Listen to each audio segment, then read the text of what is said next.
This Sunday, we have a lot of great things in store for worship, and one of the first things to know is that we will have baptism, which is always a wonderful thing for us in our liturgy. We have the baptism hymn and then the baptismal rite, and it's always wonderful to welcome a new child into the household of faith.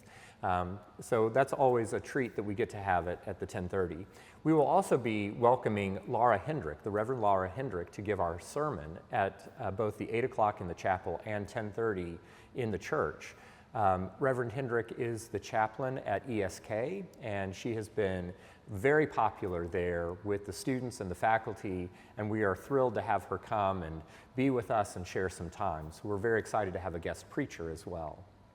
And then, as we've talked about a few times in this time that we have together, we're taking some space this summer to sing some of our favorite hymns.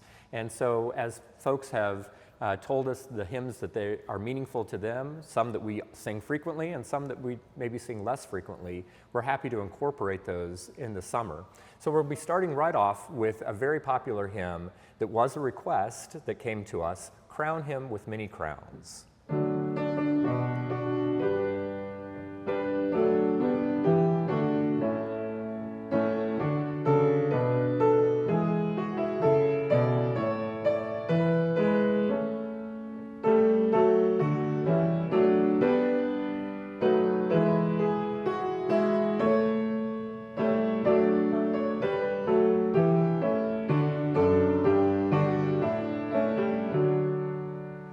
Very strong and triumphal way for us to begin this liturgy, and it really carries us into that principal act of worship. The lectionary readings for this Sunday are really very appropriate for baptism because there's a lot of talk of the Holy Spirit in the readings. And that's something that, of course, we associate very much with Pentecost, the end of the Easter season leading up into Pentecost.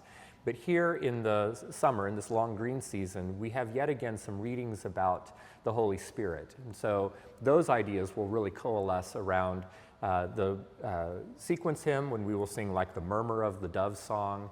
And then at the offertory, the choir will sing Thomas Tallis' settings of Jesus' words, "If you love me, keep my commandments, and I will give you another comforter, even the Spirit of truth." So we'll have a little bit of a reprise of Pentecost, if you will, in our liturgy. And again, a very fitting thing for us to think about as we are experiencing and celebrating the baptism in the service.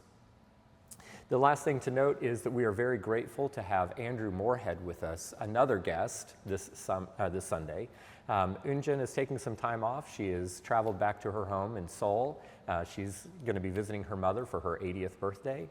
And then several of the choir and folks, several of our kids, trebles, and adults, and I will all be experiencing a choir camp, a Royal School of Church Music residency in Washington, D.C. We will be singing liturgies at the National Cathedral and at Christ Church Alexandria and at the chapel on Virginia Theological Seminary's campus, where we are staying through the week.